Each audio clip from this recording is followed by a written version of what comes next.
Hello everyone, welcome to Synopsis. My name is Piyush Maurya and in this lecture series we are discussing current affairs related to ministries and scheme. So let's continue our discussion. शुरू करते हैं हम ministry of housing and urban affairs, ठीक है, आवास और शहरी मामलों के मंत्रालय से। ये जो है मिनिस्ट्री ऑफ अर्बन डेवलपमेंट, शहरी विकास मंत्रालय और housing and urban poverty eliminations जो हुपा है, ठीक है, इसको मिला करके बनाया गया था। और ये जो शहरी क्षेत्रों में गरीबी है, हाउसिंग्स हैं, अनएम्प्लॉयमेंट प्रोग्राम्स हैं, उसके लिए रिस्पॉन्सिबल है। और जो urban slums, urban low cost sanitation और नाइट शेल्टर्स हैं, वहाँ पे जो है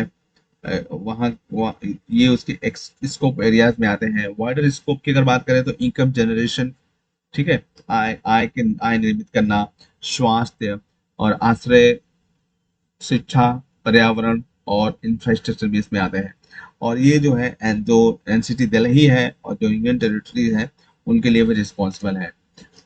अटैच्ड ऑफिस में कौन कौन से हैं? Central public work department, CPWD, ठीक है, इसको PWD के नाम से जाना जाता है, पब्लिक वर्क डिपार्टमेंट। और direct of states and directorate of printings, land and development office. इसके और भी कुछ बॉडीज हैं जैसे कि दिल्ली डेवलपमेंट अथॉरिटी हो गया, national capital region planning board हो गया, नेशनल बिल्डिंग कंस्ट्रक्शन कॉर्पोरेशन हो गया, नेशनल बिल्डिंग ऑर्गेनाइजेशन हो गया, national building material and technology promotion council हो गई। ये कुछ इससे जुड़ी हुई बॉडीज हैं। Central government employees welfare housing organisation भी इसमें आता है। National cooperative housing federation of India भी इसके अंदर आता है। और housing and urban development corporation, हुडको के नाम से फेमस है, housing and urban development corporation, वो भी इसके तहत आता है। इसमें कुछ स्कीम जो है आप काफी फेमस स्कीम है, स्मार्ट सिटी मिशन, अमृत सिटी, हृदय, urban transport, metros and joint venture cities buses, स्वच्छ भारत मिशन। अर्लियर इसको जो है हाल अभी इसको निर्मल भारत के नाम से जाना जाता था यूपीए गवर्नमेंट के टाइम पे। And to make India clean and open defecation free by 2019, ये गांधी जी के 150वीं बर्थडे पर लॉन्च किया गया था। प्रधानमंत्री आवास योजना, शहरी क्षेत्रों में जो प्रधानमंत्री अर्बन और जो PMAY आवास योजना है जो शहरी क्षेत्रों में, और जो PMAY है ग्रामीण क्षेत्रों में, ये सभी के लिए घर की जो योजना थी, मिशन जो था 2022 तक सभी के लिए घर उपलब्ध कराने के मिशन का मिशन था। और इसमें जिनको लाभ मिलेगा उनमें एक तो जो आर्थिक रूप से कमजोर सेक्शन है, EWS, और जो निम्न आय वाले ग्रुप्स हैं, LIG, और जो मध्य आय वाले ग्रुप्स हैं, MIG, इनको लाभ मिलेगा इसमें। और जो एनुअल इनकम कैप है, मतलब जिनकी वार्षिक आय मतलब 3 लाख होंगी, ये है इकोनॉमिकली वीकर सेक्शन के लिए। और जिनकी वार्षिक आय 3 लाख से 6 लाख होगी, लो इनकम ग्रुप्स के लिए। और जिनकी वार्षिक आय 6 से 18 लाख है, मिडिल इनकम ग्रुप्स के लिए, उनको इसमें लाभ मिलेगा। और जो लाभार्थी परिवार होंगे उनको जो है उनके पास एक कोई अपना पक्का मकान नहीं होना चाहिए, चाहे वो उनके नाम पर हो या फिर किसी भी फैमिली के मेंबर के नाम पर। और जो घर इसमें बनाए जाएंगे वो सेंट्रल गवर्नमेंट के सहयोग से बनाए जाएंगे, और जो घर की महिला प्रमुख होगी उसके नाम पर ये घर बनाए जाएंगे, ठीक है, या फिर महिला, और जो मेल अगर हेड है घर का तो उसकी वाइफ और उसके दोनों के नाम से ये बनाया जाएगा। अब देखते हैं यहाँ पे नेशनल आवास बैंक या राष्ट्रीय आवास बैंक या नेशनल हाउसिंग बैंक, और जो housing and urban development corporation है, हुड को, वो जो है इसके केंद्रीय नॉलेज एजेंसी होंगे जो क्रेडिट लिंक सब्सिडी स्कीम को लॉन्च करेंगे। और इंफ्रास्ट्रक्चर स्टेटस जो होगा for affordable housing sectors, Deendayal Antyodaya योजना अर्बन, ये भी दीनदयाल अंत्योदय योजना अर्बन है, इसमें नेशनल अर्बन लिवलीहुड मिशन, ठीक है, डे NULMP। इसमें जो बेनिफिशियरी होंगे वो शहरी गरीब लोग शामिल किए जाएंगे, जैसे कि जो वेंडर्स, स्ट्रीट वेंडर्स हैं, गलियों में सामान बेचने वाले जो वेंडर्स हैं, स्लम डिवेलर्स हैं, जो है झुग्गियों में रहने वाले लोग हैं, होमलेस हैं, या फिर कचरा बीनने वाले जो लोग हैं, ठीक है। एक तो अर्बन पुअर आएंगे इसमें, बेरोजगार लोग भी आएंगे, और दिव्यांग लोग भी आएंगे इसके अंदर। ये ministry of housing and urban poverty alleviation के माध्यम से 2013 में जारी किया गया था। और इसमें जो है स्वर्ण जयंती शहरी रोजगार जो योजना है उसके स्थान पर इसको लेकर गया गया था। और ये इस जो है कौशल विकास कौशल प्रशिक्षण और सिटी लिवलीहुड जो सेंटर्स हैं वहाँ पे प्लेसमेंट्स के माध्यम से एम्प्लॉयमेंट देने का दृष्टिकोण है इसमें। और ये जो है एक सामाजिक मोबिलाइजेशन और इंस्टीट्यूशन डेवलपमेंट जो है सेल्फ हेल्प ग्रुप्स बना करके देने का दृष्टिकोण था इसमें। और subsidy to the urban poors, जो अर्बन जो शहरी गरीब हैं उनको सब्सिडी दी जाएगी। और जो सब्सिडी के इंटरेस्ट होगा वो 5% to 7% होगा। पैसा वेब पोर्टल, पैसा वेब पोर्टल जो है portal for affordable credit and interest subvention access. ये जो है सेंट्रलाइज्ड इलेक्ट्रॉनिक प्लेटफॉर्म है जो कि इंटरेस्ट सबवेंशन को प्रोसेस करेगा। स्मार्ट सिटी मिशन ये महत्वपूर्ण है क्योंकि इट विल कवर 100 सिटीज। ये 100 जो है काफी महत्वाकांक्षी परियोजना है जो गवर्नमेंट है, मोदी गवर्नमेंट। और ये जो है 100 शहरों को कवर करेगी, ठीक है।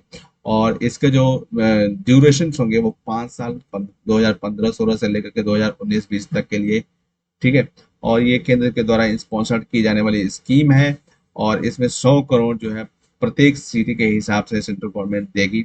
और जो एनुअल अमाउंट होगा, जो वार्षिक जो आय होगा वो स्टेट और यूएलबी के द्वारा दिया जाएगा।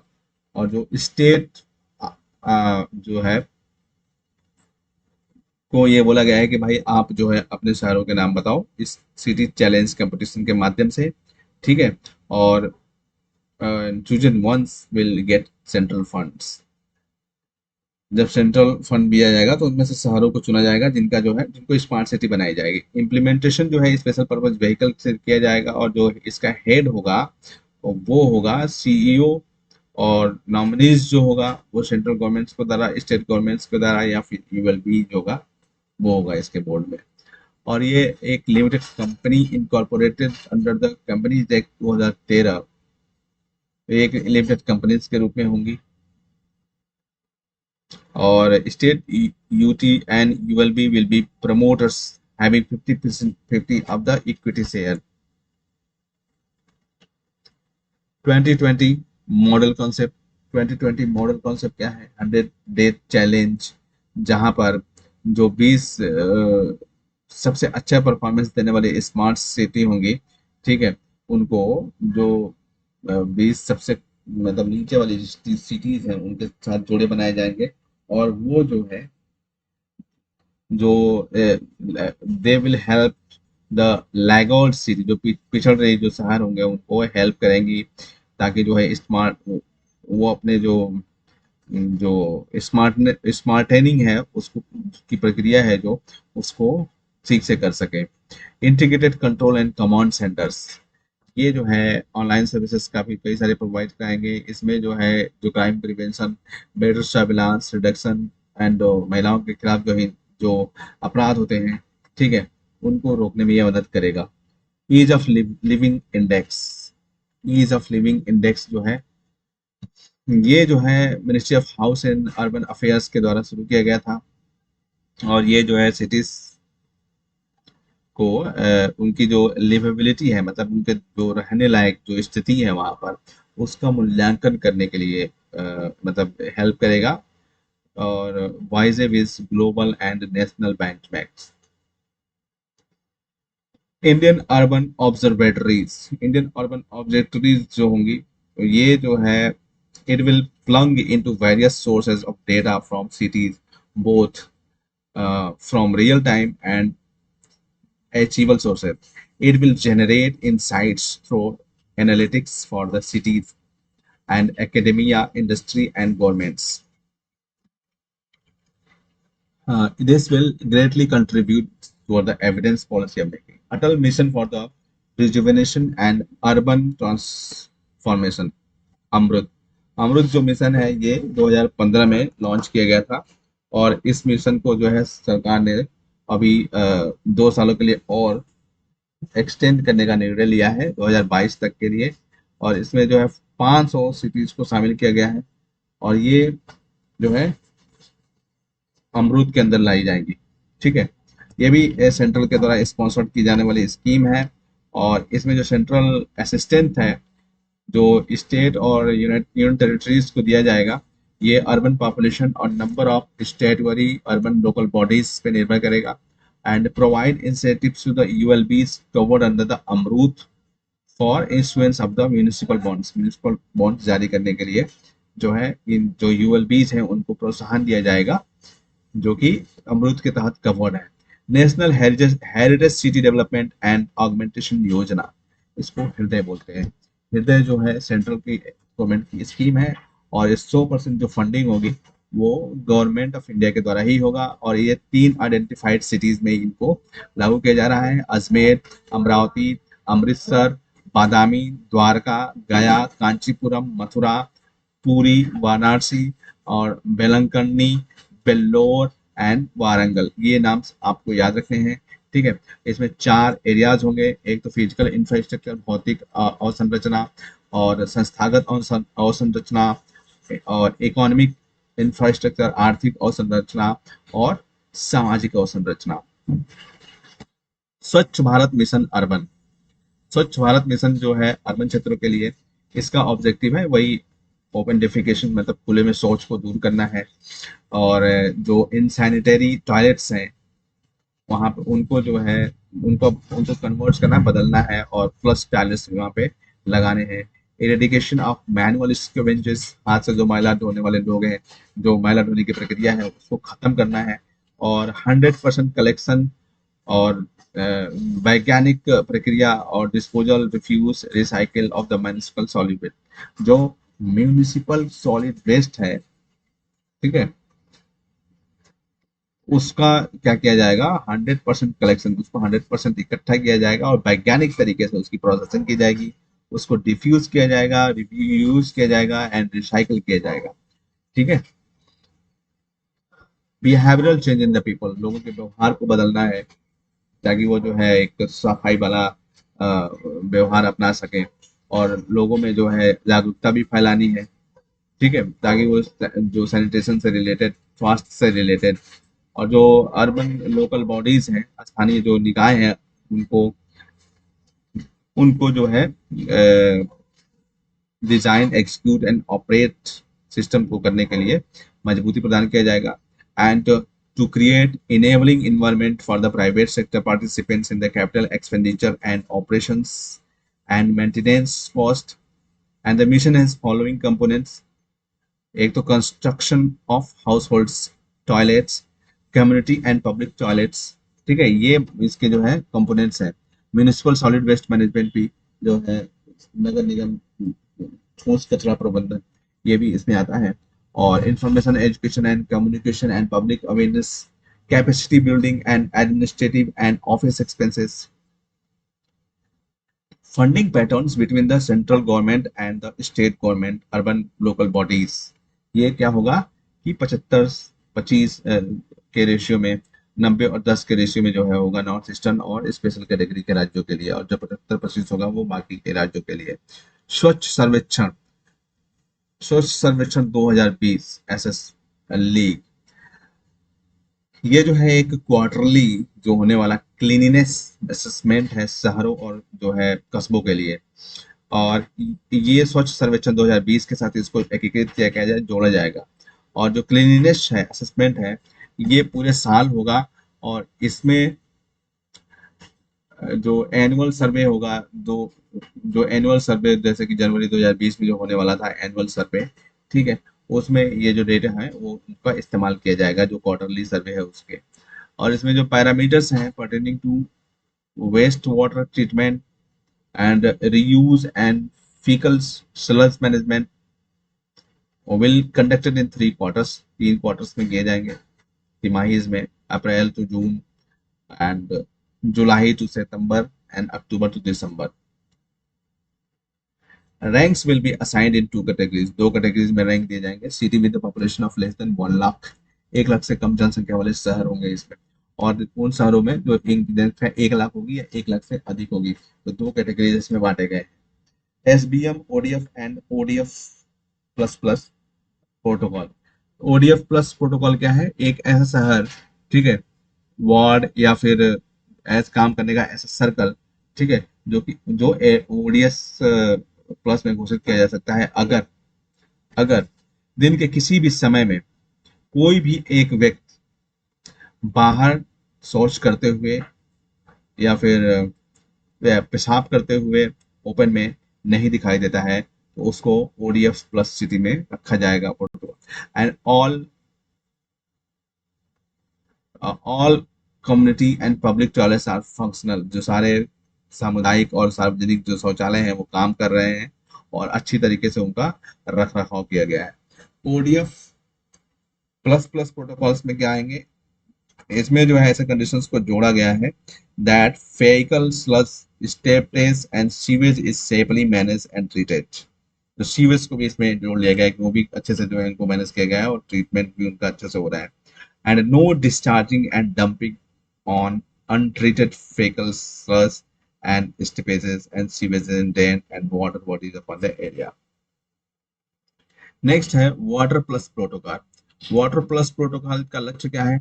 इसका लक्ष्य है to provide a guideline for cities, शहरों के लिए गाइडलाइन प्रोवाइड करना, और जो and towns to ensure that no untreated waste water is released into the environment, ताकि जो है कोई भी कचरा वाला पानी पर्यावरण में नहीं छोड़ा गया है।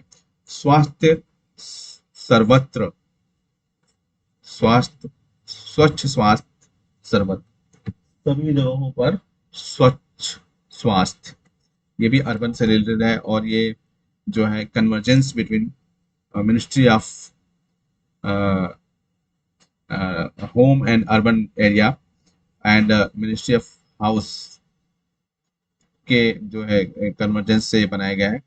और जो ये जो है enable more cities where Kayakalp urban public health centers are located and to become sustained and ODF.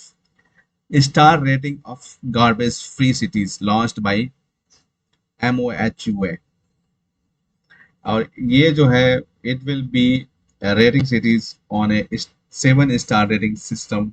एक जो है 7 स्टार इसमें होंगे रेटिंग सिस्टम में, और जो है 25 की पैरामीटर्स पर जो कि सॉलिड वेस्ट मैनेजमेंट के लिए होंगे उस पर ये रेटिंग दी जाएगी।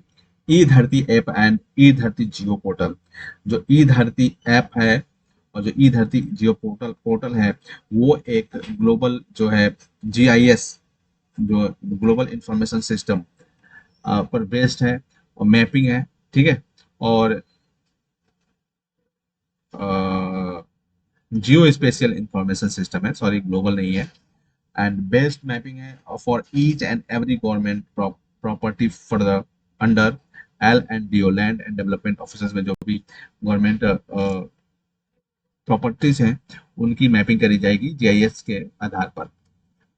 अब ministry of human resource and development, मानव संसाधन विकास मंत्रालय, education quality upgradation and inclusion programme, जो है शिक्षा की गुणवत्ता का उन्नयन करना और समावेशन कार्यक्रम।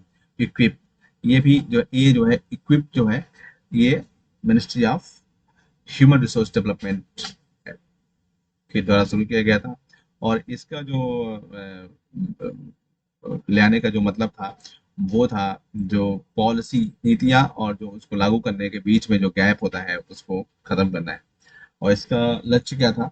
ये एक तो double the gross enrolment ratio, जो पूरा एनरोलमेंट रेशियो है हायर एजुकेशन में उसको डबल करना है, और जियोग्राफिकल एंड रीजनल जो असमानताएं हैं, भौगोलिक और क्षेत्रीय जो असमानताएं उसको दूर करना है, और वैश्विक गुणवत्ता मानक को प्राप्त करना है, और कम से कम 20 जो भारतीय संस्थान हैं उनको टॉप ग्लोबल इंस्टीट्यूट्स में ले आकर के आना है, और रिसर्च शोध और नवाचार के जो इकोसिस्टम है उसको बढ़ावा देना है, और एम्प्लॉयबिलिटी मतलब रोजगार मिले छात्रों को, इसको भी इम्प्रूव करना है।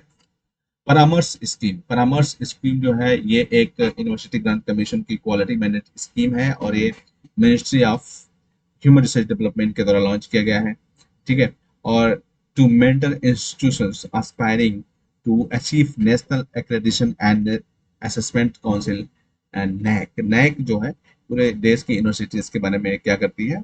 सर्वे करती है, ठीक है। और जो फोकस एरिया है वो है circular aspects, teaching learning, research innovation और इंस्टीट्यूशनल वैल्यूज। भारत में study in India, study in India to target foreign students, विदेशी छात्रों को लक्षित करने के लिए लाया गया है ताकि जो इंडिया की ब्रांडिंग करी जाए एक ऐसे अट्रैक्टिव, आकर्षित करने वाले शिक्षा के शैक्षिक गंतव्य के रूप में। और इसके लिए जो एजुकेशन है, शिक्षा है, उसको एक डिप्लोमेसी के उपकरण के रूप में यूज किया जाएगा ताकि जो है भारत की जो मृदु राष्ट्र वाली जो पॉलिसी है, सॉफ्ट पावर है, soft power, hard power, smart power, तीन पावर्स होती हैं, ठीक है, उसको मजबूती प्रदान किया जा सके। और जो भारतीय बाजारों का शेयर है ग्लोबल एजुकेशन एक्सपोर्ट में, उसको जो 2% तक ले आना है, अभी जो है 1% से भी कम है। और ब्रेन ड्रेन जो इंडिया में होता है, लोग इंडिया में पढ़ते हैं और बाहर चले जाते हैं लाइफ का, ठीक है, उसको reduce the export import imbalance in the global education, इसको जो है ब्रेन ड्रेन को रिड्यूस करना है ताकि जो ग्लोबल एजुकेशन में हमारी स्थिति है उसको इम्प्रूव किया जा सके। Fee waivers to meritorious foreign students, जो मतलब योग्यता वाले होंगे विदेशी छात्र, उनको फी वेवर्स दिया जाएगा to to be decide by the institute, institute के द्वारा डिसाइड किया जाएगा। The fee waiver expenditure will be borne by the institute, institute के द्वारा इसको वहन किया जाएगा और कोई भी गवर्नमेंट के द्वारा इसको सपोर्ट नहीं दिया जाएगा। It is a joint initiative of MHRD, MEA, Ministry of Home Affairs and Ministry of Commerce and Industry। और जो इसकी इम्प्लीमेंटेशन एजेंसी होगी वो EDCIL इंडिया लिमिटेड होगी। ये एक मिनी रत्न कंपनी है और एक सिंगल विंडो एडमिशन जो दिया जाएगा वो फॉरेन स्टूडेंट्स को दिया जाएगा इसमें। एंड स्पिल ओवर इफेक्ट क्या होगा कि जो ये contribution of to economy by international students, उनका जो है भारत के जो इंटरनेशनल जो स्टूडेंट्स है, राष्ट्रीय जो अंतर्राष्ट्रीय जो छात्र हैं, उनका कंट्रीब्यूशन इसमें होगा। जैसे कि डायरेक्ट एक्सपेंस, प्रत्यक्ष जो है खर्च, और इनडायरेक्ट अप्रत्यक्ष खर्च। इंडोसैट एग्जाम, इंडोसैट एग्जाम जो है to bring foreign students to Indian campuses, जो विदेशी छात्र हैं उनको भारत के कैंपसेस में ले आना है। और ये 2020 के बजट में प्रपोज किया गया था under study in India scheme, Bharat में पढ़ो स्कीम के तहत। ध्रुव, ध्रुव क्या है? ये प्रधानमंत्री इनोवेटिव लर्निंग प्रोग्राम है और ये भी MHRD के द्वारा लॉन्च किया गया था। और ये 14 दिनों का जो है एक लर्निंग कार्यक्रम होगा। इसमें जो भी योग्यता वाले स्टूडेंट्स होंगे, पढ़ाकू जो छात्र होंगे, उनको जो है कुछ उस क्षेत्र के जो है जाने माने विशेषज्ञों के माध्यम से मार्गदर्शन दिया जाएगा। और ये दो क्षेत्रों को कवर करेगा, एक तो विज्ञान और एक तो performing arts. Later it will be expanded, और बाद में इसको फैलाया जाएगा। और every student to be called Dhruv Tara, जो जितने भी स्टूडेंट्स होंगे उनको ध्रुव तारा कहा जाएगा, क्योंकि वो बहुत मतलब क्या होंगे, ओजस्वी होंगे, ठीक है। And students broadly from classes 9 to 12 from all schools including governments and private, सारे जो है इसमें शामिल किए जाए ध्रुव तारा बनने के लिए। National educational alliance for technology, NEAT, ये भी जो है MHRD के द्वारा अनाउंस किया गया था। सार्वजनिक निजी भागीदारी के आधार पर जो है एडिटेक कंपनीज, स्टार्टअप कंपनीज को जो है टेक्नोलॉजी और बढ़िया जो है एक तरीके से लर्निंग आउटकम्स हायर एजुकेशन में लाने के लिए। और जो इसमें जो है आर्टिफिशियल इंटेलिजेंस यानी कृत्रिम बुद्धि का प्रयोग करते हुए और भी ज़्यादा पर्सनलाइज्ड लर्निंग बनाने के लिए कंपनीज के साथ जो है भागीदारी की जा रही है। और लर्निंग थ्रू नीट पोर्टल के माध्यम से लर्निंग या सीखने की प्रक्रिया। And they would be free for charge fees, जो चार्ज लगेगा, जो फीस लगेगी पर एज पर देयर, उनकी नीतियों के अनुसार जो है उनको फ्री रखा जाएगा। और जो MHRD would ensure that it is freely available to a large number of economically backward students, जो आर्थिक रूप से पिछड़े हुए स्टूडेंट्स हैं, उनके लिए ये बिल्कुल ही मुफ्त में अवेलेबल होना चाहिए। इसको सुनिश्चित करेगी ministry of human resource development. AICTE under MHRD is the implementing agency, वो इसको लागू करने वाली एजेंसी होगी। और जो AICTE है वो एक नेशनल लेवल रेगुलेटर है तकनीकी शिक्षा के लिए। नेक्स्ट है हमारा prime minister scholarship scheme, PMSS। तो ये जो स्कीम है under the national defence fund, ये नेशनल डिफेंस फंड के तहत आता है। और जो इसका लक्ष्य है to promote technical and post graduation education, तकनीकी और पोस्ट ग्रेजुएट एजुकेशन को प्रमोट करना है। And the beneficiaries widows and children of the deceased ex-service personnel of armed forces and paramilitary forces, railway protection forces, ठीक है, उनके लिए ये लेकर के आया गया है। एंड रिसेंट चेंजेस, हाल में कुछ परिवर्तन इसमें जो किए गए थे, state police officials who are killed during the terror and Naxal attack, जो कि आतंकवादियों और जो नक्सलियों के द्वारा मार दिए जाएंगे, उनको भी इसमें शामिल कर लिया गया है। इसकी इम्प्लीमेंटेशन जो है ये जो आर्म्ड फोर्सेस होगी उनके लिए department of ex serviceman welfare, ministry of defence के तहत आता है। और पैरामिलिट्री के लिए होम अफेयर मिनिस्ट्री के द्वारा। और जो रेलवे प्रोटेक्शन फोर्सेस होंगे उसके लिए मिनिस्ट्री ऑफ रेलवेज के द्वारा। नेशनल डिफेंस फंड ये जो है 1962 में बनाया गया था। इट वॉज established in 1962 और to take charge of voluntary donations in cash and kind received for promotion of the national defense effort and used for the welfare of the members of the armed forces including paramilitary forces and their dependents. Executive committee इसमें क्या है, prime minister is the chairperson, members defence finance and home ministers इसके members होंगे। निष्ठा क्या है, national initiative for school heads and teachers holistic advancement. इसका लक्ष्य क्या है, जो टीचर्स हैं, ठीक है, इनको क्रिटिकल थिंकिंग जो है छात्रों के अंदर डालने के लिए और फर्स्ट लेवल काउंसलर के रूप में एक्ट करने के लिए, ठीक है, मोटिवेट किया जाएगा और इक्विप किया जाएगा। और जिसके इसके जो लाभार्थी होंगे वो सारे टीचर्स होंगे और स्कूल्स के जो हेड्स हैं वो होंगे एलिमेंट्री लेवल पे जो गवर्नमेंट स्कूल होंगे वहाँ पे। एंड ये जो है समग्र शिक्षा स्कीम के तहत लॉन्च करी गई है, जो कि केंद्र सरकार के द्वारा स्पॉन्सर्ड स्कीम है। और इसमें जो मॉड्यूल्स होंगे वो स्टैंडर्डाइज नेशनल, जो निष्ठा है इसके जो स्टैंडर्डाइज नेशनल मॉड्यूल्स होंगे। और जो एक्टिविटी होगी वो एक्टिविटी बेस्ड मॉड्यूल्स भी होंगे, जैसे कि इसमें क्विजेस होंगे, सोशल इमोशनल लर्निंग्स होगी और पोस्ट ट्रेनिंग मॉड्यूल्स भी होंगे। NCERT developed an app for learning management system on based on Moodle, modular object oriented dynamic learning environment, Moodle पर आधारित होगा। स्ट्राइड जो है, UGC has approved a scheme for transdisciplinary research for India's developing economies to identify young talent, जो नौजवान जो talents हैं उनको पहचानने के लिए, ताकि जो है जो अनुसंधान की संस्कृति है उसको मजबूती प्रदान किया जा सके। और जो अप्लाइड रिसर्च है, जो राष्ट्रीय विकास के लिए जरूरी होंगे, ठीक है, और पूरे समाज के लिए जरूरी होंगे, उनको इस पर फोकस किया जाएगा। और जो फंड होगा, fund high impact national network projects को फंड देने के लिए, to revive Indian knowledge system, जो इंडियन नॉलेज सिस्टम है उसको फिर से एक बार रिवाइव करने के लिए।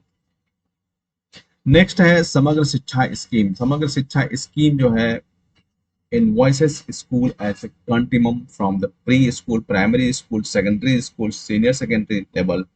और ये एक स्कूल एजुकेशन के लिए पूरा इंटीग्रेटेड एकीकृत योजना है। और इसमें 3 स्कीम्स को शामिल किया गया है, सर्व शिक्षा अभियान, राष्ट्रीय माध्यमिक शिक्षा अभियान और सेंटर के द्वारा स्पॉन्सर्ड स्कीम जो है टीचर एजुकेशन एंड ट्रेनिंग। इसका लक्ष्य क्या होगा? ये जो है एक गुणवत्तापरक शिक्षा और लर्निंग जो आउटकम्स है उसको बढ़ाए, मतलब इनहेंस करने के लिए, और सोशल रीजनल सामाजिक क्षेत्रीय और जो लैंगिक अंतराल है उनको स्कूल जो स्कूल एजुकेशन में उसको भरने के लिए, और वोकेशनलाइजेशन जो है एजुकेशन का व्यवसायीकरण, ठीक है, उसको प्रमोट करने के लिए, sorry vocationalisation, and to support states in implementation of RTE act 2009। 2009 में जो राइट टू एजुकेशन एक्ट आया था उसको लागू करने के लिए, और साथ ही स्ट्रेंथिंग शॉर्ट और state institutions of the education DIET as a nodal agency for the teaching training. ये जो है केंद्र के द्वारा स्पॉन्सर्ड स्कीम है, और एक जो है सिंगल स्टेट इम्प्लीमेंटेशन सोसाइटी इसमें लगाई गई है, और ये regional balance preference to educationally backward blocks, इसमें जो है शिक्षक शैक्षिक रूप से जो पिछड़े हुए ब्लॉक्स हैं, एंड लेफ्ट विंग एक्सट्रीमिज्म से अफेक्टेड जो डिस्ट्रिक्ट्स हैं, नक्सलिज्म जैसे कि, एंड स्पेशली फोकस जो डिस्ट्रिक्ट हैं और जो बॉर्डर एरियाज हैं, और जो 115 स्पाइनल डिस्ट्रिक्ट्स हैं। और रक्षा जो है, रक्षा ये एक जो है सेल्फ डिफेंस ट्रेनिंग है, लड़कियों को जो है अपनी रक्षा करने के लिए एक प्रशिक्षण देने का दृष्टिकोण है। एंड इसमें क्या होगा, लड़कियों को मनोवैज्ञानिक रूप से, बौद्धिक रूप से और शारीरिक रूप से बहुत मतलब स्ट्रांग बनाने का दृष्टिकोण है।